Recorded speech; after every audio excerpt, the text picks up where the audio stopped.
வணக்கம் நண்பா.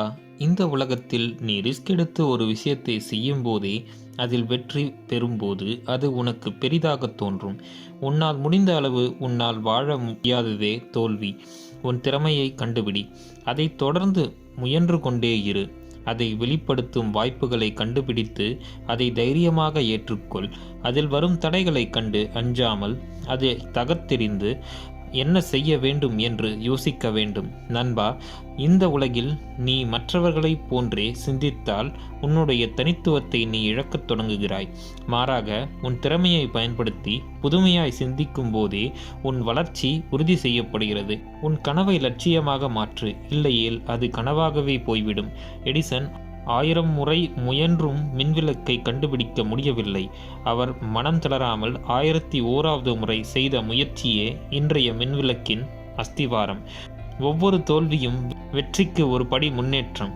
நீங்கள் உங்கள் முயற்சியில் தோற்க வாய்ப்பிருக்கிறது, அதை முதலில் ஏற்றுக்கொள்ளுங்கள். ஆனால் அங்கே நிற்காமல் மீண்டும் முயன்று நான் நினைத்த வெற்றியை அடைந்தே தீருவேன் என்னும் எண்ணத்தை விதைக்க வேண்டும். பல தோல்விகளை தாண்டியே ஒரு நிரந்தர வெற்றி மறைந்திருக்கும். உங்களுக்கு இதுவரை கிடைத்திராத ஒரு விஷயம் கிடைக்க வேண்டும் என்றால் இதுவரை நீங்கள் செய்யாத முயற்சியை செய்ய வேண்டும். உங்களிடம் உள்ள ஒன்றை எப்படி சிறப்பாக உபயோகிப்பது, அதை உங்கள் வெற்றிக்கான கருவியாக மாற்றுவது எப்படி என்று சிந்தியுங்கள். வெற்றிக்கு மிகவும் தேவையாக இருப்பது பொறுமை. நீங்கள் நினைத்த வெற்றி உடனே கிடைக்கும் என்று பேராசை வேண்டாம்.